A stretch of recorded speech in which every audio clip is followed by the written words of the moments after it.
দেখুন, আমি সাংসদ ছিলাম, আমি জেলার দুবারের সভাপতি ছিলাম, যুব সভাপতি। তো অল্প সময়ে আমি বহু রাজনৈতিক দায়িত্ব সামলেছি। আমি বিশ্বাস করি যে আমাদের রাজ্যে বা ভারতবর্ষে যে রাজনীতির আমদানি করার চেষ্টা করছে একটা বিজেপি দল, যে সাম্প্রদায়িক রাজনীতি, সেটা থেকে আমাদের বিরত থাকা দরকার। আমাদের ভারতবর্ষের যে ধর্মনিরপেক্ষতা, তাকে আমাদের অটুট রাখতে হবে।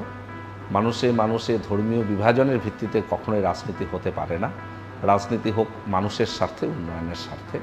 আপনারা বিজেপির পাতা ফাঁদে পা দেবেন না, সাম্প্রদায়িকতায় গা ভাসাবেন না, সম্প্রীতির আবহে আরও বেশি করে নিজেদেরকে অটুট রাখুন, তৈরি থাকুন যে এই সাম্প্রদায়িকের বিরুদ্ধে আমাদের সবার লড়তে।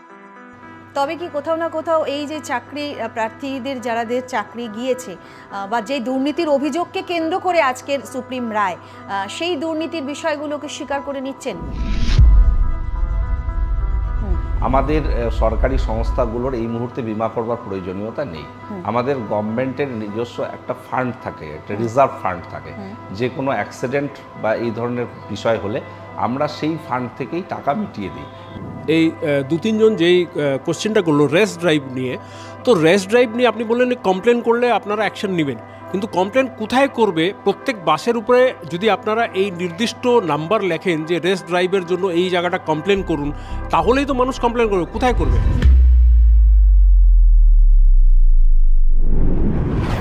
একদিকে প্রশাসনিক দায়িত্ব সামলাচ্ছেন, আর অন্যদিকে অবশ্যই রাজনৈতিক ব্যক্তিত্বও তিনি। আজ লেটস টকে আমরা আমাদের স্টুডিওতে পেয়ে গিয়েছি কোচবিহারের ছেলে, আবার আমাদের সমগ্র উত্তরবঙ্গের পরিবহনকে পুরোপুরি ঢেলে সাজানোর যে উদ্যোগ গ্রহণ করছে তার পথিকৃৎ পার্থপ্রতিম রায়কে। আজ লেটস টকে তার সঙ্গে আমরা খোলামেলা আলোচনায় তার সঙ্গে আরও বেশ কিছু কথা জেনে নেওয়ার চেষ্টা করব। অবশ্যই ভালো মন্দ সবটা মিলিয়ে তার রাজনৈতিক জীবন এবং তার এই মুহূর্তে তিনি যে প্রশাসনিক দায়িত্ব সামলাচ্ছে সেই জীবনও। তো প্রথমেই বলবো আমাদের স্টুডিওতে আপনাকে স্বাগত। এবং আজ শিলিগুড়িতেই আপনি রয়েছেন, বোধহয় ফিরে যাওয়ারও কথা রয়েছে যেটা জানলাম। তো আমরা গতকাল দেখেছি যে পরিবহন দপ্তরের মন্ত্রী স্নেহাশিস চক্রবর্তী উনি এখানে এসেছিলেন এবং আপনাদের সঙ্গে বিশেষ বৈঠক হয়েছে। এনবিএসটিসির যে পরিত্যক্ত যে জায়গাটি রয়েছে সেই জায়গাটিও তিনি পরিদর্শন করেছেন। তো কি নতুন ভাবনা রয়েছে যেটা আমাদের সমগ্র উত্তরবঙ্গবাসী হয়তো তাকিয়ে রয়েছে এটার দিকে, যদি আপনি সেই ভাবনা সম্পর্কে বলেন। দেখুন, শিলিগুড়ি আমাদের উত্তরবঙ্গের হার্ট শহর। তো দিন দিন এখানে কনজেস্টেড হয়ে যাচ্ছে, এখানকার ট্রাফিক সিস্টেম খুব যানজট, এটা নিয়ে সাধারণ মানুষ ভীষণভাবে ভুগছে। এটা নিয়ে সরকারের বেশ কিছু পরিকল্পনা রয়েছে। মাননীয় পরিবহন মন্ত্রী স্নেহাশিস চক্রবর্তী এবং শিলিগুড়ি মেয়র মাননীয় গৌতম দেব সহ আমরা সকলে বসেছিলাম যে আমাদের যে হেমুল ক্যাটেল ফিল্ডের যে জমিটা রয়েছে প্রায় 9 একর, সেখানে একটা আন্তর্জাতিক মানের টার্মিনাস গড়ে তোলার ভাবনা সরকারের রয়েছে। এ ব্যাপারে প্রয়োজনীয় পদক্ষেপ পরিবহন মন্ত্রক আমাদের পশ্চিমবঙ্গ সরকার তারা গ্রহণ করছে। আমরাও এনবিএসটিসির সাপোর্ট দিচ্ছি। ফাইনালি ক্যাবিনেটের অ্যাপ্রুভাল পেলে নিশ্চিতভাবে আমরা বলতে পারি যে ওটা নিয়ে একটা নতুন ভাবনা, একটা ইন্টারন্যাশনাল টার্মিনাস গড়ে তোলা, যেখানে সমস্ত টার্মিনাসগুলো ধীরে ধীরে শিফট হবে। কারণ তেনজিং নোরগে বাস টার্মিনাস এমন একটা অবস্থানে যে শহরের মধ্যিখানে, সেখান থেকে যখন গাড়ি বেরোয় বা ঢোকে সেই সময় যে যানজটের পরিস্থিতি তৈরি হয়, সেখান থেকে মুক্তি পেতে গেলে শহরের থেকে অদূরে সমস্ত বিষয়গুলোকে শিফট করা অত্যন্ত প্রয়োজনীয়। তারই একটা প্রয়োজনীয় পদক্ষেপ হবে হিমুল ক্যাটেল ফিল্ডের এই বিষয়টা। সেটা নিয়ে সার্ভে হয়ে গিয়েছে আর সরকারের পরিকল্পনা রয়েছে, নিশ্চিতভাবে আগামী দিনে সেটা বাস্তবায়ন হবে। এবং পরিবহন নগর যেখানে রয়েছে সেখান থেকে ভলভো বাসসহ বড় বাসগুলোকে শিফট করা। আমরা তিনবাত্তি মোড়ে আমাদের এনবিএসটির আরেকটা জমি রয়েছে, সেখানেও একটা বাস টার্মিনাস গড়ে উঠেছে। সেখানে পাবলিক এবং আমাদের সরকারি বাস সবগুলো যাতে সেখান থেকে কিছু বাস শর্ট রুটের জলপাইগুড়ি বা বাগডোগরা কেন্দ্রিক এই বাসগুলোকে চালানো যায়, এরকমভাবে একটা উদ্যোগ নেওয়া হচ্ছে যাতে করে শহরের ভেতরকার যানজটের পরিস্থিতি থেকে শহরবাসী মুক্তি পেতে পারে। মেয়র মাননীয় মেয়র গৌতম বাবুরও এ ধরনের পরিকল্পনা রয়েছে, সেটাই তিনি ব্যক্ত করেছেন পরিবহন মন্ত্রীর সঙ্গে। আমরা সকলে মিলে কথা বলে সেটাকে বাস্তবায়ন রূপ দেওয়া হচ্ছে। নিশ্চিতভাবে রাজ্য সরকার এই বিষয়ে সবুজ সংকেত দেবে। তো কোথাও না কোথাও এই যে পরিত্যক্ত যে জায়গা, যেখানে নতুন করে ভাবনা রয়েছে এবং আগামীতে হয়তো একটা নতুন কিছু আমরা সকলেই দেখতে পাবো, সবাই আশাবাদী, কিন্তু কোথাও না কোথাও সেই ভাবনা ফলপ্রসূ হচ্ছে না এবং কোথাও না কোথাও সেই জায়গাগুলো কিছু না কিছু ক্ষেত্রে বাদ সাধছে। তো কি কি জায়গা বাদ সাধছে? এই মুহূর্তে বাদ সাধার বিষয় নেই, কারণ হিমুল ক্যাটেল ফিল্টের সমস্ত জমিটাই এনবিএসটিসির এবং পরিবহন মন্ত্রকের নামে সেই জমি রয়েছে। তো স্বাভাবিকভাবে এটা পরিকল্পনা নিতে যে সময়টুকু প্রয়োজন সেটা বাদ দিয়ে অন্য কিছু সমস্যা আছে বলে আমার মনে হয় না। ক্যাটেল ফিল্ড জমিটা একটা সময় বাউন্ডারি ওয়াল ছিল না, সেটা বাউন্ডারি ওয়াল দেওয়া হয়েছে। কিছুটা জমি এনক্রোচমেন্ট রয়েছে, সেটা নেগোসিয়েশনের ভিত্তিতে সেটা কি করা যায় সেটা ভাবনা হবে। কিন্তু একদম ফুল ফেজে 8.5 একর জমি আমাদের বাউন্ডারি ওয়াল করা রয়েছে। তো স্বাভাবিকভাবে সমস্যা হওয়ার কিছু কথা নয়। তবে যারা stakeholder, private bus operator বা অন্যান্য, তাদের সঙ্গে কথা বলার প্রয়োজনীয়তা রয়েছে। কারণ 3 মোড়ে আমরা যখন শিফট করাতে চাইছি কিছু গাড়ি, তখন প্রাইভেট ওনার্সরা কিছুটা তারা এ নিয়ে আপত্তি জানিয়েছে, কোর্টেও একটা মামলা তারা করেছে। তো স্বাভাবিকভাবে সব স্টেক হোল্ডারদের সাথে কথা বলে কেন প্রয়োজনীয় পদক্ষেপ নেওয়া প্রয়োজন শহরবাসীর স্বার্থে, জনমানুষের স্বার্থে, সেটা আমরা সকলকে বোঝাতে চাই। আশা করি সেই সমস্যাগুলো ধীরে ধীরে মিটে যাবে। আর গতকাল সিকিমের সঙ্গেও একটা খুব ভালো আলোচনা হয়েছে এবং যেটা অনেকটা ইতিবাচক একটা ইঙ্গিত সেখান থেকেও মিলেছে। তো কি বলবেন সেটা? দেখুন, সেই মিটিং পার্টের অংশীদার আমরা ছিলাম না, সেটা মাননীয় মন্ত্রী ছিলেন, মেয়র ছিলেন, সিকিমের যারা ডেলিগেটস এসে তারা ছিলেন। তো স্বাভাবিক সেই পার্ট নিয়ে ডিটেলস আমি কিছু বলতে পারবো না, তবে এটুকু বলতে পারি যে সিকিমে আমাদের গাড়ি, এখানে যারা গাড়ি নিয়ে যাচ্ছে কিছু কিছু সমস্যা অ্যারাইজ করছে। তাদের সঙ্গে যে এগ্রিমেন্টটা হয়েছিল আজ থেকে 3 বছর আগে মাননীয় তখনকার পরিবহন মন্ত্রী ফিরহাদ ববি হাকিমের উপস্থিতিতে, সেই কিছু কিছু রুলস রেগুলেশনের ক্ষেত্রে হয়তো সিকিম গভর্নমেন্টের এন্ড থেকে কিছু সমস্যা রয়েছে, সেগুলোকে সর্ট আউট করবার জন্যই এই দ্বিপাক্ষিক বৈঠক, খুব ফলপ্রসূ বৈঠক হয়েছে। আশা করি যে সমস্যাগুলো ফেস করছে সেই সমস্যাগুলো আগামী দিনে থাকবে না। আপনি দীর্ঘদিন থেকে এই উত্তরবঙ্গ রাষ্ট্রীয় পরিবহন সংস্থায় রয়েছেন এবং প্রথম কিছুদিন আগেও সম্প্রতি আপনার কাছ থেকে আমরা শুনেছিলাম যে সিএনজি বাস বা যেটা ইলেকট্রিক বাস যে বিষয়, যে পরিষেবা, সেটা চালু করার ভাবনা রয়েছে আপনার সংস্থার। তো সেক্ষেত্রে যদি দেখা যায় দক্ষিণবঙ্গে চালু করা সম্ভব হলেও উত্তরবঙ্গে কিন্তু এখনো পর্যন্ত সেটা সম্ভব হয়নি। তো কি বলবেন এটা? আপনার কাছে ইনফরমেশন ভুল রয়েছে। সিএনজি বাস পরিষেবা দারুণভাবে চলছে। কোচবিহার শিলিগুড়িতে 10টি সিএনজি বাস 2 and 4 প্রতিদিন করছে। আমরা 30টি সিএনজি বাস কিনেছি, 10টা ডেলিভারি পেয়ে গেছি, 20টা খুব অল্প সময়ের মধ্যে চলে আসবে। এবং শিলিগুড়ি কোচবিহার রুটে আমরা প্রত্যেকটাই সিএনজি বাস আগামী দিনে চালাবো। ইতিমধ্যে 10টি বাস চালাচ্ছি এবং ভালো সাড়া পাওয়া যাচ্ছে। সিএনজি বাসের ক্ষেত্রে যেটা সুবিধে সেটা হলো এটা খুব ইকো ফ্রেন্ডলি বাস, পলিউশন খানিকটা ফ্রি এবং আমাদের ক্ষেত্রে ইকোনমিক, এবং ফুয়েল গ্যাস পেতে এই মুহূর্তে খানিকটা অসুবিধা হচ্ছে। বেগুসরাই থেকে আমাদের নিয়ে আসতে হচ্ছে প্রাইভেট সংস্থার মাধ্যমে।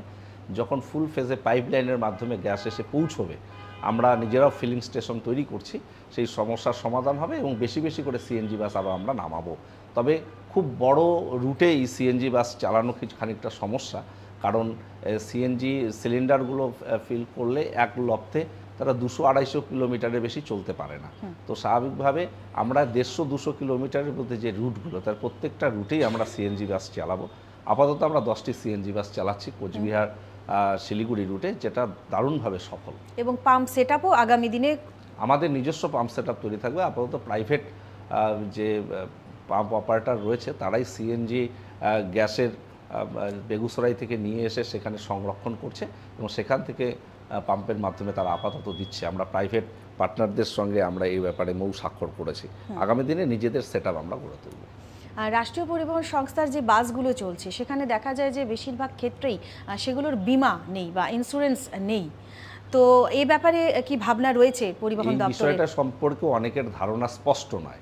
আমাদের সরকারি সংস্থাগুলোর এই মুহূর্তে বীমা করবার প্রয়োজনীয়তা নেই। আমাদের গভর্নমেন্টের নিজস্ব একটা ফান্ড থাকে, একটা রিজার্ভ ফান্ড থাকে।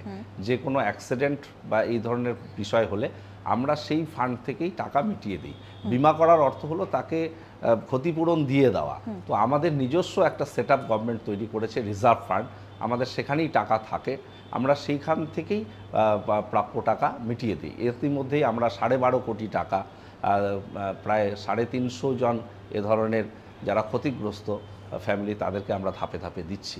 তো প্রত্যেকটা সরকারি সংস্থার এ ধরনের একটা বিষয় থাকে, তাই আমাদের বিমা করবার প্রয়োজনীয়তা হয় না বা তাদেরকে প্রিমিয়াম আমাদের দিতে হয়।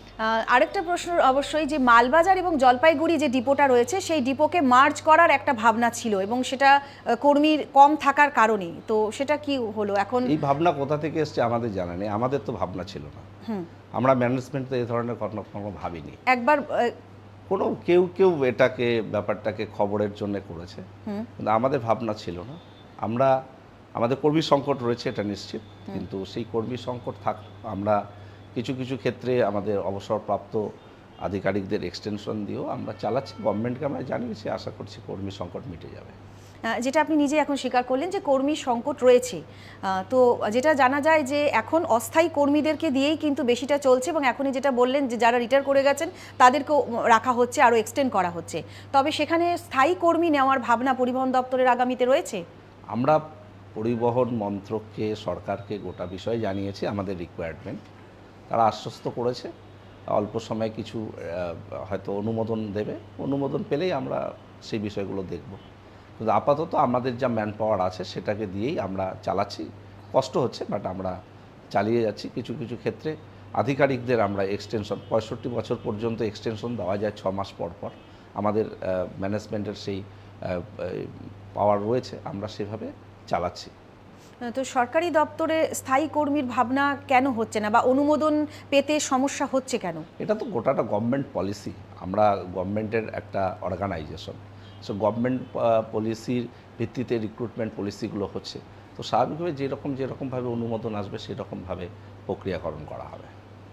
উত্তরবঙ্গ রাষ্ট্রীয় পরিবহনের যে তেনজিং নোরগে বাস টার্মিনাস রয়েছে, এই টার্মিনাসের প্রচুর সমস্যা রয়েছে, শৌচালয় থেকে শুরু করে আরও একাধিক সমস্যা, যেগুলো নিয়ে নানান ভাবনাও রয়েছে, এবং সেটা আগামীতে ফলপ্রসূ হবে এটা হয়তো কর্মী থেকে শুরু করে সাধারণ মানুষ সবাই ভাবছে। কিন্তু সেই ভাবনা কত দূর এগোলো? 1,45,00,000 টাকা ব্যয়ে তেনজিং নোরগে বাস টার্মিনাসের বেসরকারি পার্টটার আমরা ডেভেলপমেন্ট করাচ্ছি। শৌচাগার সহ বেশ কিছু পদক্ষেপ করতে আরও প্রায় 30 লক্ষ টাকা খরচ করে আমরা টয়লেট ব্লক থেকে শুরু করছি। এক্ষেত্রে আমরা মাননীয় মেয়রেরও সহযোগিতা চেয়েছি। কিছু ক্ষেত্রে ড্রেনেজ সিস্টেমকে উন্নতিকরণ করা হচ্ছে। কিন্তু তেনজিং নোরগে বাস টার্মিনাসের যে গোটা চৌহদ্দি এসজিডি এর একটা পোর্শন রয়েছে, সামগ্রিকভাবে একটা মাস্টার প্ল্যান করা ওখানে প্রয়োজন। তো যেহেতু অদূর ভবিষ্যতে হয়তো আজ থেকে 5 বছর 6 বছর পরেও হয়তো এটা শিফট হয়ে যাবে, তাই মেজর কোনো বিষয় আমরা এই মুহূর্তে তেনজিং নোরগে বাস স্ট্যান্ড নিয়ে ভাবছি না।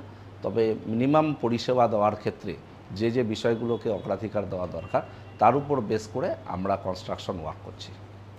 অস্থায়ী কর্মী যারা রয়েছেন তাদের বেতন বা যে সাম্মানিক তারা পেয়ে থাকেন সেটা বাড়ানো বা বৃদ্ধির একটা কথা বলা হয়েছিল, এবং সেটা কত দূর হয়েছে? তারা এখন কন্ট্রাকচুয়াল ড্রাইভারদের ক্ষেত্রে আপনারা জানেন এর মধ্যে একটা গভর্নমেন্টের আদেশনামা বেরিয়েছে যে তারা হাইয়েস্ট 38,000 টাকা পর্যন্ত তারা সাম্মানিক পাবে 20 বছর চাকরি হয়ে গেলে, স্ল্যাব করে দিয়েছে গভর্নমেন্ট। ড্রাইভারদের ক্ষেত্রে হয়েছে, আমরা মাননীয় মন্ত্রীর সঙ্গে কালকে কথা বলেছি যে কন্ট্রাক্টরদের ক্ষেত্রেও এই বিষয়গুলো হবে, ধীরে ধীরে সমস্ত কন্ট্রাকচুয়ালদের ক্ষেত্রেই এই বিষয়টা কি ফলপ্রসূ হবে বলে আমরা ভীষণ আশাবাদী। সবসময় যেটা আমরা শুনি যখন কোনো সাংবাদিক সম্মেলনের মাধ্যমে, এটা আমরা বারবার শুনেছি যে উত্তরবঙ্গ রাষ্ট্রীয় পরিবহন সংস্থা কিন্তু অনেকটা লাভের মুখ দেখছে। তো যদি লাভের মুখ দেখে থাকে তবে কর্মীদের বেতন দিতে এখনও আমাদের সেই তার নিজস্ব দপ্তর থেকে দিতে তারা পারছে না কেন? এখনও রাজ্য সরকারের উপর, রাজ্য সরকারের এটা গভর্নমেন্ট অর্গানাইজেশন, স্যালারি পরিকাঠামো সবটাই রাজ্য সরকারের যে বিষয় রয়েছে তার উপর সাজুজ্য রেখেই করতে হয়। আমরা নিজেদের মতো কোনো কিছু করতে পারি না। শুধুমাত্র আমরা লেবার এবং সিকিউরিটি এই দুটো সেগমেন্টের বেতন আমরা আমাদের সংস্থা থেকে পে করি। সেক্ষেত্রে আমরা ওদের ন্যূনতম যে মজুরি রয়েছে লেবার ডিপার্টমেন্টের সেটার সঙ্গে আমরা সাজুজ্য রেখে তাদেরকে স্যালারি দেওয়ার বেতনটা বৃদ্ধি করছি। বাকি ক্ষেত্রে গভর্নমেন্ট অর্গানাইজেশনের যেভাবে হয় সেভাবেই দেওয়া হয়। এক্ষেত্রে আমাদের নিজেদের মতো আমরা কিছু করতে পারি না। আপনি তো একদিকে প্রশাসনিক দায়িত্ব সামলাচ্ছেন, আবার অবশ্যই একজন রাজনৈতিক ব্যক্তিত্ব। তো এই মুহূর্তে কোচবিহারের কি পরিস্থিতি রয়েছে? সামনে 2026 নির্বাচন রয়েছে। 2026-এ আমরা 9 আসন পাবো। তৃণমূল কংগ্রেস 9টি বিধানসভাতেই জয়লাভ করবে। আর বর্তমান যে জেলা সভাপতি রয়েছে, অর্থাৎ কোচবিহারের যে জেলা সভাপতি রয়েছে, তার সম্পর্কে যদি বলতে বলা হয়, কি বলবেন? তিনি কতটা সফল রয়েছেন? অভিজিৎ দে ভৌমিকের কথা প্রসঙ্গে বলছি। ব্যক্তিগতভাবে আমাদের দল কারো উপর ডিপেন্ড করে না। সাংগঠনিক টিম ওয়ার্ক, সভাপতি নির্দিষ্ট রোল আছে, সবাইকে নিয়ে কাজ করা। তো সবাই মিলে কাজ করে কোচবিহারের সফলতা এসেছে। তো এই সফলতার পেছনে মমতা বন্দ্যোপাধ্যায়ের যে উন্নয়ন, তার পরিকল্পনা, তার দিশা, অভিষেক বন্দ্যোপাধ্যায়ের যে ডাইনামিক রোল এবং সর্বোপরি সকলের মিলিত প্রয়াসই সাকসেস এসেছে। ব্যক্তিগতভাবে এককভাবে কেউ সফলতার ভাগিদার বলে আমি মনে করি না। কোথাও না কোথাও একটা কথা শোনা যায় যে তার সাথে আপনার সম্পর্ক কোথাও একটুখানি আদা সম্পর্ক ব্যাপারটা, তাহলে আপনাকে ওনার প্রোগ্রামে অনেক সময় দেখাও যায় না। যেটা শোনা যায় সেটা সবসময় ঠিক হয় না। আমরা দল করি, সকলে নির্দিষ্ট গাইডলাইন মেনেই করি।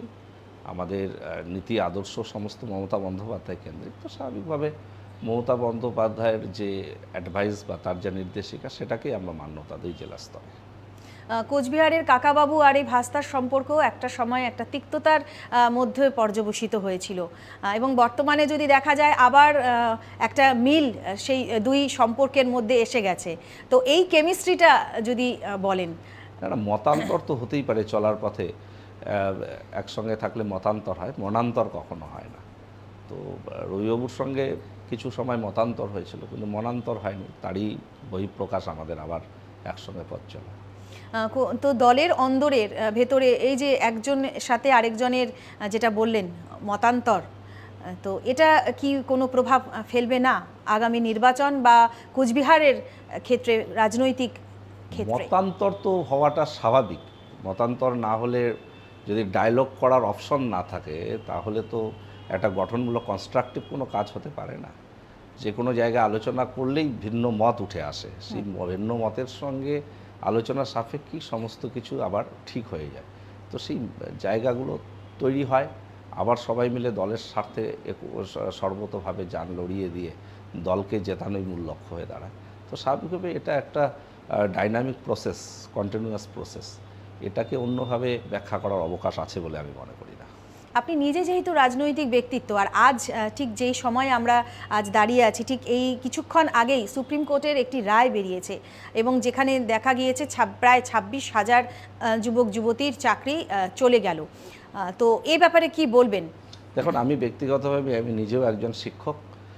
এই এক লপ্তে এত চাকরি যাওয়া এটা অত্যন্ত দুঃখজনক। তবে রায়ের কপি কমপ্লিটলি হাতে এখনও পাওয়া যায়নি। তো স্বাভাবিকভাবে কি বিষয়ে সন্নিবেশিত রয়েছে সেটা না জেনে দুম করে মন্তব্য করা সমীচীন হবে না। তবে নিশ্চিতভাবে রাজ্য সরকার প্রয়োজনীয় পদক্ষেপ গ্রহণ করবে বলে এটা আমার স্থির বিশ্বাস। তবে যাদের চাকরি গেল, এটা অত্যন্ত দুঃখজনক। তবে কি কোথাও না কোথাও এই যে চাকরি প্রার্থীদের যাদের চাকরি গিয়েছে, বা যে দুর্নীতির অভিযোগকে কেন্দ্র করে আজকের সুপ্রিম রায়, সেই দুর্নীতির বিষয়গুলোকে স্বীকার করে নিচ্ছেন? দেখুন, স্বীকার অস্বীকারের এখানে বিষয় নয়। যেহেতু সুপ্রিম কোর্ট একটা ভার্ডিক্ট দিয়েছে, সেখানে নিশ্চয়ই কিছু ত্রুটি খুঁজে পেয়েছি। তবে এটুকু আমরা কমন সেন্সে আমরা জানি বা আমরা দেখেছি যে আমাদের ভারতীয় বিচার ব্যবস্থার একটা মূল কথা রয়েছে যে একজন নির্দোষ ব্যক্তিও যাতে শাস্তির আওতায় না আসে। তাতে 10 জন দোষী ব্যক্তি যদি ছাড়া পায় সেটাও ঠিক, কিন্তু একজন নির্দোষ যাতে শাস্তির আওতায় না আসে। কিন্তু এই জায়গাটায় কোথাও যেন আমাদেরকে কিন্তু এটা বিব্রত করছে। এই জায়গাটা আমরা উপলব্ধি করতে পারছি না যে কেন এমনটা হলো। তো এই সুপ্রিম রায় আগামী 2026-এর নির্বাচন কি প্রভাব ফেলতে পারে? আপনি কিসের প্রভাব বলছেন? আমি অবশ্যই আগামী যে নির্বাচন রয়েছে সেই নির্বাচনে আমি রাজনৈতিক দৃষ্টিভঙ্গিতে এটাকে ভাবছি না, ভাবতে চাইছিও না। কারণ রাজনীতি অনেক কিছু নিয়ে রাজনীতি, এটা নিশ্চিতভাবে সমাজ জীবনে বেশ খানিকটা প্রভাব ফেলবে। মানসিকভাবে বেশ কিছু মানুষ বিপর্যস্ত হবে। এই জায়গাটা আমাকে খুব বেশি ভাবাচ্ছে, মানবিক দিকগুলো। অন্য বিষয়গুলো, রাজনীতি নিয়ে, এই বিষয় নিয়ে আমাদের কিছু বলার নেই, কারণ রাজনীতি বহু সেগমেন্টে নিয়ে রাজনীতি হয়, রাজনীতির বহু ইস্যু থাকে। তো স্বাভাবিকভাবে এটাকে সামাজিক দিকটা বেশি করে আমার মনে হচ্ছে। ধন্যবাদ। আমাদের যারা সিনিয়র রয়েছেন এবং ফিল্ডের থেকে কাজ করছেন, ডেস্কেও কাজ করছেন, তারা এবার তাদের থেকে প্রশ্ন আপনার জন্য। আপনার কথাগুলো শুনলাম, আমার একটা প্রশ্ন আছে। আপনার টেনিওরে আপনি একটা স্টেটমেন্ট দিয়েছিলেন, আর এটা রেকর্ড ছিল, যে আপনি আপনার আসার পরে এনবিএসটিসি হাইয়েস্ট ইনকাম ইসের মধ্যে চলে আসছিল, প্রায় 16 লাখ থেকে 17 লাখের মান্থলি ইনকামের মধ্যে আসছে। ওটা 16 লাখ না, 16 কোটি, সরি। আমি যে সময় আমি দায়িত্ব নিয়েছি 2021-এর 18ই আগস্ট, আমি তার আগের 2 মাসের হিসেব দেখছিলাম, 10 কোটি 12 কোটি টাকা পার মান্থ রেভিনিউ কালেকশন হয়েছে। আমরা সেটা জাস্ট করোনা পরবর্তী সময়, এবং আমরা করোনার আগেও যদি দেখি সে সময় 13 কোটি 12 কোটি এর বেশি রেভিনিউ কালেকশন হতো না। তবে আমরা সকলে মিলে প্রচেষ্টা জারি করে আমরা 16 কোটি, একবার 17 কোটির কাছাকাছি রেভিনিউ কালেকশন করেছি। কিভাবে করলেন? আর গড়ে আমাদের 15 করোড় আসেই না, মানে এটার মডেল কি করলেন আপনি যাতে এই রেভিনিউটা? আমরা বেশি সংখ্যক গাড়ি রাস্তায় নামিয়েছি, আমরা ট্রিপ সাসপেন্ড যতটা কম করা যায় এ বিষয়ে গুরুত্ব আরোপ করেছি। আমরা চিহ্নিত করেছি লাভজনক রুট কোনগুলো, অলাভজনক রুট কোনগুলো। বেশ কিছু লাভজনক রুটে আমরা গাড়ি বন্ধ করে দিয়ে লাভজনক রুটে বেশি গাড়ি চালিয়েছি। যে লাভজনক রুটগুলো রয়েছে সেই রুটে গাড়ির ফ্রিকোয়েন্সি বাড়িয়েছি। নতুন নতুন লাভজনক রুট আমরা চিহ্নিত করে সেখানে নতুন করে গাড়ি চালানোর ব্যবস্থা করেছি। এই বিষয়গুলো থেকেই এই আর্নিংগুলো এসেছে। চেকিং ব্যবস্থাকে ঢেলে সাজানো হয়েছে যাতে রেভিনিউ লিকেজ না হয়ে যায়, এবং মাসে রিভিউ মিটিং করা, টার্গেট ফিক্স করে দেওয়া ডিপো ধরে ধরে, এই বিষয়গুলোর উপর জোর দিয়েই এই ফিডব্যাক আমরা পেয়েছি। আপনাদের আমার কাছে যে ডেটা আছে 2023-এর 900 কিছু বেশি বাসেস আছে টোটাল নর্থ বেঙ্গল স্টেট ট্রান্সপোর্টের আন্ডারে। এই মুহূর্তে বাসের সংখ্যা কমেছে, আমাদের 745টা বাস রয়েছে, কারণ 15 বছরের বেশি বাসগুলোকে আমাদের বাদ দিতে হয়েছে। আচ্ছা, ওগুলো আপনারা সরাই দিয়েছেন? গ্রিন ট্রাইব্যুনালের যে নির্দেশ, সেই নির্দেশ মোতাবেক যে 15 বছরের বেশি গাড়ি, বয়সের বেশি গাড়ি রাস্তায় চালানো যাবে না, সেই লক্ষ্যে আমাদের প্রায় 200-র মতো গাড়ি বাদ দিতে হয়েছে। তো স্বাভাবিকভাবে 745 গাড়ি রয়েছে। সেটা নতুন গাড়ি আমরা যে 72টা পেয়েছি সেগুলো নিয়ে, তো এটার আমরা অধিকাংশ গাড়ি রাস্তায় নামাচ্ছি। এবং আমরা আর একটা বিষয়ের উপর জোর দিচ্ছি রেভিনিউ কালেকশনে, যে গাড়ি ভাড়া দেওয়া প্রাইভেট বিভিন্ন সামাজিক কাজে, বিভিন্ন ধরনের মিটিং টিটিংয়ের জন্য আমরা সেগুলোতেও দিচ্ছি। কারণ সেখানে আমরা নির্দিষ্ট রেট ফিক্স আপ করেছি, পার কিলোমিটার 45 টাকা। তো এটা থেকে আমাদের রেভিনিউ একটা বড় অংশ আসছে।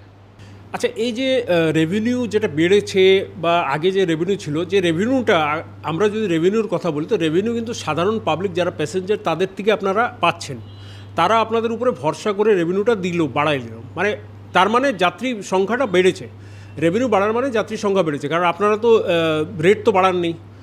তো এই যে যাত্রী সংখ্যা বেড়েছে, অত সংখ্যক লোক আপনাদেরকে ভরসা করতেছে, তাদের ভরসাটাকে রাখার জন্য আপনারা কি সুরক্ষা ব্যবস্থা কিছু নতুন এনেছেন? বাসের মধ্যে সিসিটিভি ক্যামেরা বা বাসের রেগুলার ফিটনেস চেকিং বা অন্যান্য জিনিসগুলো আপনারা কি চেকিং করছেন এটার জন্য? এই মুহূর্তে আমাদের BS6 মডেলের যে গাড়িগুলো আসছে সেগুলো খুব আধুনিক প্রযুক্তি সম্পন্ন।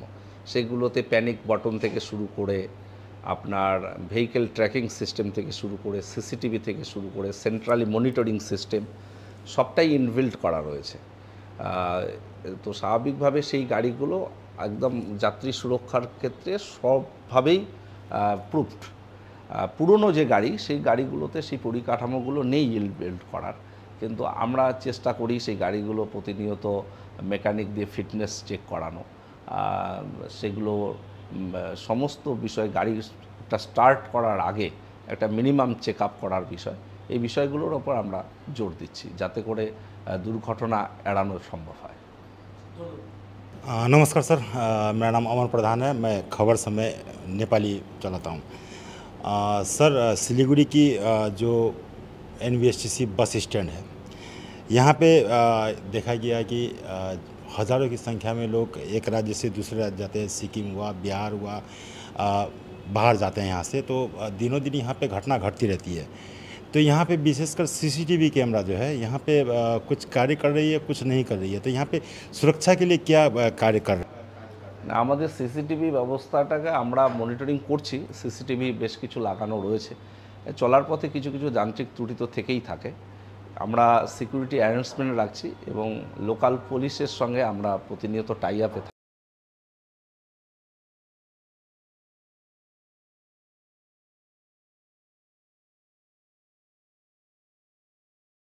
सर, मेरा दूसरा प्रश्न है कि NBSTC परिवहन का जो है अपना रंग है, अपना लोगो है, मगर यहाँ पे कुछ निजी बसें जो है परिवहन NBSTC का जो है कलर यूज़ कर रहे हैं और NBSTC लिखा जा रहा है, लेकिन उनका अपना निजी संस्थान का नाम है। तो ये क्या यहाँ पे राज्य में इस तरह की ये बसें चल सकती है? এটার দুটো আসপেক্টস আছে, আমি বলি যে আমাদের সেই নীল সাদা রঙকে ব্যবহার করছে। আসলে নীল সাদা রঙকে এটা তো আমাদের পেটেন্ট নেই, তো যে কেউ ব্যবহার করতে পারে। তো আমরা সেটা একটা সময় চিন্তা ভাবনা করেছিলাম যে এই পেটেন্ট করানো যায় কিনা। তো এই রঙের কোনো পেটেন্ট করা যায় না। আমাদের লোগোর আমরা রিজার্ভ করেছি, আমরা পেটেন্ট নিয়েছি। আমাদের সে হাতির মুখ NBSTC সকলে NBSGT লিখছে, এ ধরনের ব্যবহার করছে। তো এটাতে সমস্যা হচ্ছে, মানুষ সরকারি গাড়ি ভেবে উঠছে, মানুষ ঠকে যাচ্ছে। কিন্তু এটার আরেকটা অন্য দিক আছে। এটা থেকে প্রমাণিত হয় যে NBSTC বাসে চড়তে মানুষ বেশি পছন্দ করছে, যে বেসরকারি সংস্থাও আমাদের বাসকে নকল করছে। এটা আমাদের কাছে একটা গর্বের ব্যাপার। তো একটা সময় আমরা সবসময় শুনি এখন প্রাইভেটাইজেশনের দিকে মানুষের ঝোঁক, সরকারি ব্যবস্থাপনা ছেড়ে প্রাইভেটের দিকে যাচ্ছে, ঝা চকচকে বিষয়গুলো। এখানে উল্টো হচ্ছে। এটা আমরা প্রাউড ফিল করি। তবে আমরা চেষ্টা করছি যে আমাদের NBSTCর বাসকে যাতে মানুষ একলপ্তে চিনতে পারে, তাই জন্য আমাদের লোগো আমরা সামনে পেছনে বিভিন্ন জায়গায় লাগিয়ে দিচ্ছি। আমাদের গায়ের বডিতে NBSTC এবং আমাদের লোগোকে বেশি বেশি করে লাগাচ্ছি, যাতে করে মানুষ দূর থেকে বুঝতে পারে যে এটা সরকারি বাস। धन्यवाद। नमस्कार दादा, मेरा नाम मनोज कश्यप है और मेरा सवाल है NBSTC में जो एडवर्टाइजमेंट बस में होता है वह क्या सरकारी तौर पे एडवर्टाइजमेंट होता है? अगर सरकारी तौर पे होता है तो वहाँ पर जो एडवर्टाइजमेंट किया जाता है, बहुत सारे अच्छे एडवर्टाइजमेंट है, लेकिन कुछ पान मसाला का एडवर्टाइजमेंट होता है। वहीं दूसरे पड़ोसी राज्य सिक्किम है, सिक्किम के बस पे, सरकारी बसेस पे देखा जाता है वहाँ के अच्छाई के बारे में जो एडवर्टाइजमेंट किया जाता है। तो हम लोग का ऐसा कोई परिकल्पना नहीं है कि राज्य सरकार इतनी अच्छी अच्छी योजना है, कन्याश्री से लेकर स्वास्थ्य साथी कार्ड, तो उस योजना को बढ़ावा दिया जाए या फिर थोड़े से रेवेन्यू कलेक्शन के लिए जो एडवर्टाइजमेंट दिया जाता है वो? এটা গুড কোশ্চেন। আমরা আমাদের এই অ্যাডভার্টাইজমেন্টের ক্ষেত্রে আমরা ডিভিশন ধরে ধরে টেন্ডার করেছি। বিগত দিনে একটা সংস্থার সঙ্গে আমাদের এই সে টেন্ডার তারা পেয়েছিল। তো দুটো ডিভিশন, অর্থাৎ কোচবিহার শিলিগুড়ি এই ডিভিশনটা একটা বেসরকারি সংস্থা করছে, ওদের মেয়াদ সামনে ফুরোবে।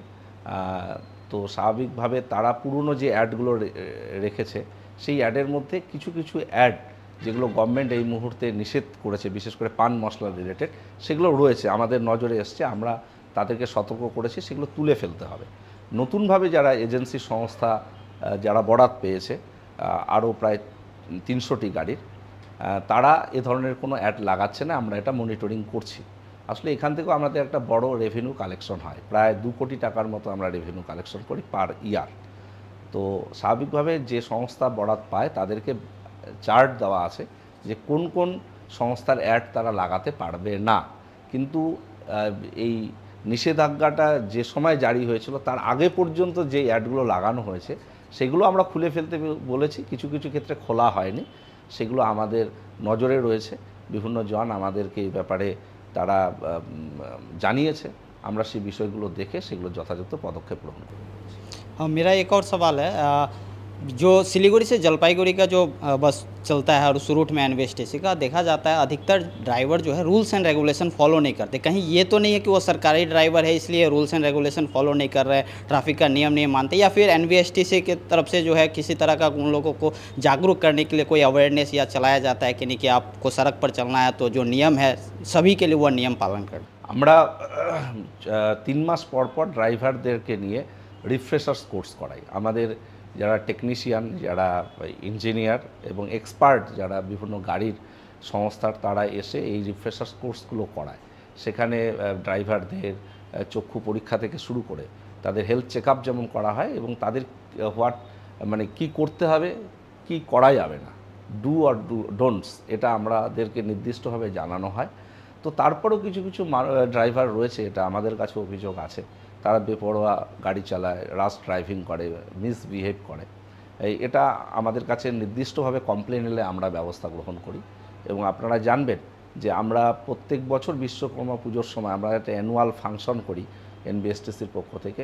Best driver, best conductor, best mechanic, best performer, তাদেরকে এই good behaviour one of the criteria, তাদেরকে বাছাইয়ের ক্ষেত্রে আমরা তাদেরকে পুরস্কৃতও করি। তো এই বিভিন্নভাবে চেষ্টা করা হচ্ছে, কিন্তু সবটাই তো অনেক সংখ্যক মানুষকে নিয়ে কাজকর্ম, তার মধ্যে মধ্যে কেউ কেউ এই রুলসগুলো ব্রেক করে। আমাদের কাছে স্পেসিফিক কোনো যে তথ্য আসে বা কোনো লিখিত কেউ আমাদের কমপ্লেন করে, আমরা সেক্ষেত্রে তাদের বিরুদ্ধে ব্যবস্থা গ্রহণ করি। हाँ, मेरा एक और सवाल है, आप कुछ बिहार से आते हैं और कुछ बिहार में अच्छे खासा आपका प्रभाव है राजनीति को लेकर, तो आप एनवीएसटीसी के चेयरमैन भी है, तो ज़्यादातर आपने कहा कि सीएनजी बस जो है 10 जो रूट है सिलीगुड़ी से कुछ बिहार के लिए, और भी जगह है, अलीपुरद्वार है, रायगंज है, यहाँ पे इस्लामपुर है, तो उन सब रूटों के लिए क्या परिकल्पना है आपको और किस तरह से परिसेवा वहाँ पे दी जा रही সিএনজি है? বাস 10টা এসেছে, 20টা আসবে। 20টা আসলে আমরা সেক্ষেত্রে শিলিগুড়ি, জলপাইগুড়ি, রায়গঞ্জ, ইসলামপুর, শিলিগুড়ি এই শর্ট রুটগুলোতে সিএনজি বাস চালাবো। ভবিষ্যতে ধীরে ধীরে আমাদের ইলেকট্রিক বাস এসেও পৌঁছবে। তার আগে আমাদের চার্জিং স্টেশন করা, আমাদের সিএনজি ফুয়েলিং সিস্টেম করা, এই বিষয়গুলোকে আমরা ডেভেলপ করার চেষ্টা করছি। আর নতুন নতুন বাস যেভাবে আসবে, রকেট পরিষেবা আমরা লং রুটে দেওয়ার চেষ্টা করছি। আমরা নতুন নতুন বাস কেনার জন্য রাজ্য সরকারের কাছে প্রস্তাব পাঠিয়েছি। एक और सवाल है, बिहार यहाँ से जो है सिलीगुड़ी से बिहार प्रदेश में बहुत सारे लोगों का आना जाना होता है। पहले एक सुने थे हम लोग, सुनने में आते एक समय में जो है सरकारी बसें चलती थी शायद बिहार के लिए, तो अभी क्या कोई परिकल्पना है कि सिलीगुड़ी से लोकल किस একটা पूर्णिया সময় के ঝাড়খণ্ড, বিহারে আমাদের এনবিএসটিসি বাস চলতো। আমরা যেমন নেপালেও বাস পরিষেবা চালু করেছি, খানিকটা মাঝখানে বন্ধ রয়েছে, আবার চালু হবে। আমাদের পুরনো যে রুটের অনেক ল্যাপস হয়ে গেছে আমাদের পারমিশন, সেগুলোকে আমরা পুনরুজ্জীবিত করার চেষ্টা করছি। সেটা হলে আমাদের ঝাড়খণ্ড এবং বিহারও গাড়ি চালানোর পরিকল্পনা রয়েছে। ठीक है, थैंक यू। मेरा एक राजनीति से रिलेटेड प्रश्न है कि अभी जो चल रहा है बागडोरा हवाई अड्डे के लेकर, तो इसमें कुछ लोग कह रहे हैं कि जैसे पहाड़ के नेता बता रहे हैं कि उसका नाम सुभाष सिंह के नाम पर होना चाहिए, लेकिन जबकि डुआर्स के नेता और बीजेपी के कुछ और लोग हैं जो जलपाईगुड़ी कुछ बिहार से जुड़े हुए हैं, तो वो लोग कह रहे हैं कि नहीं, वो चिल्ला राय के नाम पर होना चाहिए।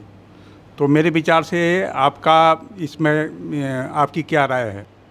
আমি কোচবিহারের মানুষ এবং একটা সময় আমরা যদি দেখি যে কোচবিহার রাজ্য বিস্তৃতি এই জায়গাগুলোতে ছিল এবং বিশ্ববীর চিলা রায় তিনি শুধু একজন সেনাপতি ছিলেন না, মহারাজা নরনারায়ণের ভাই শুক্লধ্বজ তার নাম। তার যে যুদ্ধ কৌশল, সেটাকে গেরিলা যুদ্ধ কৌশলকে এখনও মানুষ ফলো করে, এই সময়েও যারা বিভিন্ন সেনাবাহিনী ফলো করে। এবং বিশ্বের তাবড় 3জন বিশ্বযোদ্ধার মধ্যে চিলা রায় একজন। তো তার ব্যাপ্তি অনেক বড়। তো সেই জায়গা থেকে বিশ্ববীর চিলা রায়ের নামে যদি এটা হয়, আমরা সব থেকে বেশি খুশি হব। एनबीएसटीसी के आप चेयरमैन हैं, तो इसकी वित्तीय स्थिति को सुधारने के लिए राज्य सरकार की ओर से क्या कदम उठाए जा रहे हैं? রাজ্য সরকারের পক্ষ থেকে আমরা নির্দিষ্টভাবে প্রস্তাব পাঠিয়েছি আমাদের বেশ কিছু কর্মী দেওয়ার জন্য, ড্রাইভার কন্ট্রাক্টর রিক্রুট করার জন্য, আমাদের নতুন নতুন বাস দেওয়ার জন্য। সেই পরিকল্পনাগুলো নিশ্চিতভাবে খুব আগামী দিনে বাস্তবায়ন হবে। ইনফ্রাস্ট্রাকচার ডেভেলপমেন্টের ক্ষেত্রে বরাদ্দ দিচ্ছে রাজ্য সরকার, সেগুলোকে আমরা কাজে লাগাচ্ছি। আরও বেশি প্রযুক্তি থেকে সাউন্ড এ ধরনের বাস পরিষেবা দেওয়া, যাতে করে মানুষ বাড়িতে ঘরে বসে টিকিট বুকিং সিস্টেমকে আমরা লঞ্চ করেছি, আরও বেশি ব্যাপ্তিভাবে করতে চাই। লোকাল যে বাসগুলো সেগুলোতেও যাতে অনলাইন টিকিটিং সিস্টেম ঘরে বসে করা যেতে পারে, সেই উদ্যোগগুলো নেওয়া হচ্ছে। और इलेक्ट्रिक बसें कब तक आ जाएंगी? ইলেকট্রিক বাস আমরা ভাবছি যে এই 2025-এ পুজোর পরে আমরা এনবিএসটিসি নামাতে পারবো। নমস্কার কথাদা, আমি খবর সময় বাংলার রিপোর্টার শুভম। অনেকগুলো প্রশ্ন ছিল, অনেকেই করে ফেলেছে। তো শিলিগুড়িতে বহু পর্যটক আসে এবং পাহাড়ে যাওয়ার জন্য আসে। ভিন রাজ্য সিকিম বাদেও শিলিগুড়ির সংলগ্ন বিভিন্ন জায়গায় বিভিন্ন অফবিট গ্রাম রয়েছে এবং সেই জায়গাগুলোতে একবার শোনা গেছিল যে এনবিএসটিসি বাস চালু করার সম্ভাবনা রয়েছে, সেদিকটাই কীভাবে? আমরা চার্টার্ড বাস পরিষেবা একবার চালু করেছিলাম, অর্থাৎ এনজিপিতে বা বাগডোগরা এয়ারপোর্টে বা তেঞ্জিনোরে বাস টার্মিনাসে যে পর্যটকরা আসছে এক লপ্তে, তাদেরকে নির্দিষ্ট গন্তব্যস্থলে তার হোটেল পর্যন্ত সে পৌঁছে দেওয়া, সেই কাজটা আমরা শুরু করেছি এবং খুব সাড়াও পাওয়া গেছে। কিন্তু প্রাইভেট ওনারদের এটা নিয়ে একটু কিছু কিছু ক্ষেত্রে আমাদের কাছে তারাও বলেছে যে সমস্যা তাদের হচ্ছে। তবে আমরা চেষ্টা করেছি সেটা চালিয়ে যাওয়ার। এখনও বুকিং হয় চার্টার্ড বাসে, তবে সাইট সিন দেখানোর তো অপশন নেই, কারণ সেখানে অন্যরকম এগ্রিমেন্ট রয়েছে। তো আমরা চেষ্টা করছি এই চার্টার্ড পরিষেবাটা, অর্থাৎ বাস স্ট্যান্ড, রেলওয়ে স্টেশন থেকে পর্যটকদের তাদের ট্যুরিস্ট স্পটের যে হোটেলে তারা গিয়ে উঠবে সেখান পর্যন্ত পৌঁছে দেওয়ার অপশন আমরা রেখেছি। আমাদের এই জন্য নির্দিষ্ট কিছু ভেহিকেলস রয়েছে এবং একটা ডেডিকেটেড নম্বর দেওয়া আছে, হোয়াটসঅ্যাপ নাম্বার, তাতে কন্ট্যাক্ট করে তারা সেই পরিষেবাটা পাচ্ছে। দাদা, আর একটা প্রশ্ন থাকছে, মেয়র গৌতম দেবের সাথে কথা বলে আপনি শিলিগুড়ির ভেতরে মানে এনজিপি থেকে বিভিন্ন লোকালে এনবিএসটিসি বাস চালু করা হয়েছিল, সেই বাসগুলো তো এখন বর্তমানে বন্ধ। সেটা খুব সাকসেস হয়নি, কারণ আমাদের বাসে 16, 17, 20টা করে সিট থাকে। মানুষ যারা খুব স্বল্প সময়ে টু অ্যান্ড ফ্রো করে, র্যাপিডো বুকিং করছে বা অনলাইনে বুকিং সিস্টেমগুলো আসার ফলে আমরা দেখেছি চালিয়েও আমরা খুব সাফল্য লাভ করতে পারিনি। তাই আমাদের এই সিটি সার্ভিসকে আপাতত আমরা বন্ধ রেখেছি। শোনা যাচ্ছে সিটি সার্ভিসে বেশ কিছু টাকা লস হয়েছিল, তো সেটা তাই জন্যই আমরা বন্ধ করে দিয়েছি। আচ্ছা দাদা, আর একটা বিষয় থাকছে যে আপনিও একটু আগে বক্তব্যে বললেন পিকনিক, বিয়ের বাড়ি সহ বিভিন্ন প্রাইভেট অনুষ্ঠানে বাস ভাড়া দেওয়া হচ্ছে এনবিএসটিসি বাস। সেক্ষেত্রে মানুষ যদি বুক করতে যায় কিভাবে, এই প্রসেসটা কি? নির্দিষ্ট ডিপোতে তার বাড়ির সন্নিকটের যে ডিপো রয়েছে সেখানে যোগাযোগ করলেই, আমাদের যে ডিআইরা রয়েছে তাদের সঙ্গে যোগাযোগ করলে তারা বাস ভাড়া পেয়ে যাবে। ধন্যবাদ। नमस्कार सर, मैं रियांशी। जैसे आपने बताया कि ऑलरेडी सीएनजी बसेस और इलेक्ट्रिक व्हीकल आने वाले हैं, तो कहीं ना कहीं ये पैसेंजर्स के लिए कितना प्राइस इफेक्टिव होने वाला है? क्या लग रहा है आपको कि उनका जो फेयर है इसमें कितना कटौती होने ফেয়ার একই রকম থাকছে, আমরা তো ফেয়ার বাড়াচ্ছি না। প্রাইভেট অর্গানাইজেশনের থেকে আমাদের বাসের ভাড়া অনেকটা কম, তো স্বাভাবিকভাবে অনেক প্যাসেঞ্জারকে আমরা বলতেও শুনেছি যে আপনারা ভাড়া বাড়াচ্ছেন না কেন, আমরা তো দিতে প্রস্তুত। কিন্তু আমাদের তো গভর্নমেন্ট অর্গানাইজেশন, গভর্নমেন্ট পলিসির উপর বেস করে আমাদের এই ফেয়ার নির্ধারণ হয়। তো স্বাভাবিকভাবে যাত্রীরা স্বাচ্ছন্দ্য বোধ করছে এবং সিএনজি বাস, ইলেকট্রিক বাস যেটা সুবিধে সেটা হলো সেটা পলিউশন ফ্রি, সেটা সাউন্ড ডিজেল বা বাসের থেকে অনেক কম এবং তারা অনেক বেশি কমফোর্ট ফিল করবে। एकदम ही सर, ये देखा जाता है कि कई बार काफ़ी लोगों का ऐसे आरोप भी है, काफ़ी लोग ऐसे कंप्लेन भी करते हैं कि जब भी हम सिलीगुड़ी की सड़कों पर गुजरते या फिर जब भी ट्रैफिक वाला भी एरिया होता है या फिर सिलीगुड़ी के बीचों बीच का जो एरिया होता है, वहाँ भी एनबीएसटीसी के बसों की जो रफ्तार है वो देखते बनती है, क्योंकि कई बार पीछे से लगातार हॉर्न मारते रहते हैं और लगातार वही रफ्तार से वो तेज़ी से बढ़ते हैं। तो क्या कोई फिक्स्ड स्पीड लिमिट रखा गया है आप लोगों की तरफ से, जो ड्राइवर कहीं ना कहीं नहीं मान रहे? এটা আমাদের তো ফিক্সড যে গতি সেটা তো আমরা নির্ধারণ করব না, সে ট্রাফিক যারা আছে তারা যে রুলস রেগুলেশন সেটাকে মেনটেন করবে। সেক্ষেত্রে যদি আমাদের গাড়ির কেউ সেটা অতিক্রম করে তাহলে তার বিরুদ্ধে অ্যাকর্ডিং টু ব্যবস্থা গ্রহণ করা হবে এবং আমাদের কাছে এ ধরনের কমপ্লেইন আসলে বা বিষয় আসলে আমরা সেটা নজরদারি বাড়াবো। এই বিষয়টার উপর আমরা এখন ধ্যান দেব যে কি হচ্ছে। আমাদের কাছে এই ধরনের খবর আছে যে তারা ভিড়ের মধ্যে দ্রুত গতিতে গাড়ি চালাচ্ছে। सर जैसे हमारे प्रतिनिधि शुभम ने पूछा ही आपसे कि सिलीगुड़ी के अंदर में रूट बस की क्या है आप लोगों की, तो आपने ऑलरेडी बताया कि अनसक्सेसफुल रहा, तो क्या फ्यूचर में कोई परिकल्पना आप लोगों ने किया है कि करना है, क्योंकि ये कहीं ना कहीं लोगों की मांग रही है, ये सक्सेस हुआ नहीं हुआ वो दूसरा बात है, लेकिन এক্ষেত্রে कहीं ना একটাই कहीं পরিকল্পনা হতে পারে, সেটা হলো আমাদের আরও ছোট গাড়ি নিয়ে আসা। ছোট গাড়ি এর অনেকটা ওই ওলা উবের এই টাইপের যদি আমরা গাড়ি এনবিএসটিসি নামাতে পারি, তো যেভাবে শহর বাড়ছে, তো তাতে করে এই পরিষেবা হয়তো ভবিষ্যতে আমাদের নামাতে হতে পারে। আমরা এই পরিকল্পনাটা মাথায় রাখছি। আমরা নেক্সট বোর্ড মিটিংয়ে এই ব্যাপারে কথা বলবো এবং গভর্নমেন্টের কাছে নিশ্চিতভাবে প্রস্তাব পাঠাবো। Okay sir, thank you so much. একটা লাস্ট প্রশ্ন আমার আছে, এই দু তিনজন যেই কোশ্চেনটা করলো রেস ড্রাইভ নিয়ে, তো রেস ড্রাইভ নিয়ে আপনি বললেন কমপ্লেন করলে আপনারা অ্যাকশন নেবেন, কিন্তু কমপ্লেন কোথায় করবে? প্রত্যেক বাসের উপরে যদি আপনারা এই নির্দিষ্ট নাম্বার লেখেন যে রেস ড্রাইভের জন্য এই জায়গাটা কমপ্লেন করুন, তাহলেই তো মানুষ কমপ্লেন করবে। কোথায় করবে? এনবিএসটিসির ওয়েবসাইট রয়েছে, আপনারা সেখানে একদম কমপ্লেন বক্স রয়েছে, সেখানে ঢুকে আপনারা কমপ্লেন করতে পারেন। আর শুধু কমপ্লেন নয়, মৌখিকভাবে আজকে আমাকে জানালেন বা আমাদের অফিস টফিসে যেখানে। না, এটা কি কোনোভাবে করা যায় না যে নাম্বার প্রত্যেক বাসের মধ্যে? হ্যাঁ,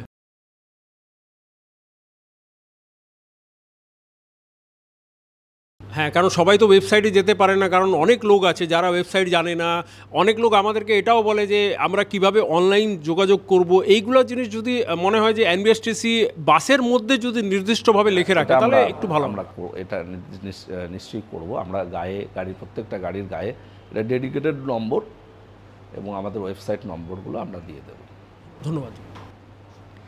তো অনেক প্রশ্ন হয়ে গেল, কিন্তু আরও একটা প্রশ্ন অবশ্যই করতে ইচ্ছে করছে, যেটা সবসময় বলা হয় যে সরকারি বাসের আমাদের যেটা ভাড়া, সে ভাড়াটা অনেকটাই কম হয় এবং সাধারণ মানুষ অনেকটা স্বাচ্ছন্দ্য থাকে।